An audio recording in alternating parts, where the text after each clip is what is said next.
মাঠে আমাদের এই নেত্রীকে যেভাবে নির্যাতন করছে এরা কারো অজানা না। হোক ওদিকে যাব না, সামনে নির্বাচন। যে ব্যক্তি 365 দিনের ভিতরে 24 ঘন্টা সে আমাদের মাঠে পাশে সবসময় আমরা তাকে পাই। আমাদের থেকে তারই দুঃখ বেদনা বেশি। কেননা পিছের একটু কথা যাবো আমি, যখন যুদ্ধ করে তখন কিন্তু সে একটা কথা বলছিল, নমিনেশন যখন তাকে দিছিল না, তখন আমরা প্রথম যাই তানভীর আহমেদের সিদ্দিকের বাসায়।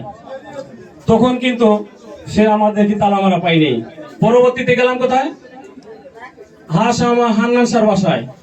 তখন নেত্রী কিন্তু কাঁদছিল, কাকা বাপ মারা গেছে, আমার বাপ কিছু রেখে দেয়, কিন্তু রাখছে কি এই আমার নগর কান্দা সালতার জনগণ, তাছাড়া আমার জন্য কিছু রাখে দেয়। কিন্তু যদি এই নমিনেশন আপনি কাউকে দেন তাহলে আমার বাপকে চিরতরে মাটিতে হবে।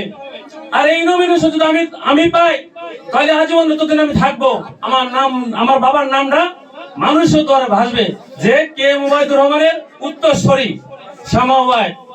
আজ যদি নেত্রী নমিনেশন তখন না পাইতো তাহলে যেই পাইতো তার নামই পাইতো, কিন্তু কে মুবাইদুর নামটা আসতো না। কিন্তু শুধু ওই নামেরটার জন্য আমাদের নেত্রী তখন নমিনেশন যুদ্ধ করছে এবং সে পাইছে। আজকে 17 বছর আমরা একবার ভোট দিচ্ছি, ওবায়দুর রহমান যে ভোট পাইছে উনিও সেই ভোট পাইছে, কিন্তু তারপরে কিন্তু কোনো ভোট হয় নাই। আমার মনে হয় যদি তত্ত্বাবধায়ক সরকার অধীনে নির্বাচন হইতো তাহলে এই 17 বছর আমাদের নেত্রী কিন্তু এমপি থাকতো কিন্তু।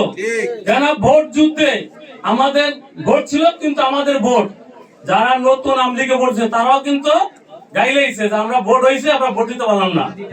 আমি আহ্বান করব যারা এই 16-17 বছর ভোটার হয়েছে ভোট দিতে পারেন নাই, এই তরুণ ভাইদের আমি বিশেষভাবে অনুরোধ করব আগামী নির্বাচনে আপনারা যাই ভোট দেওয়ার অধিকার পাইছেন হাসি মুখে যাতে বিএনপি কে ভোট দিতে পারেন, এটা আমার অনুরোধ। এই বলে আমি আর বক্তব্য শেষ করছি। বাংলাদেশ জিন্দাবাদ, খালেদা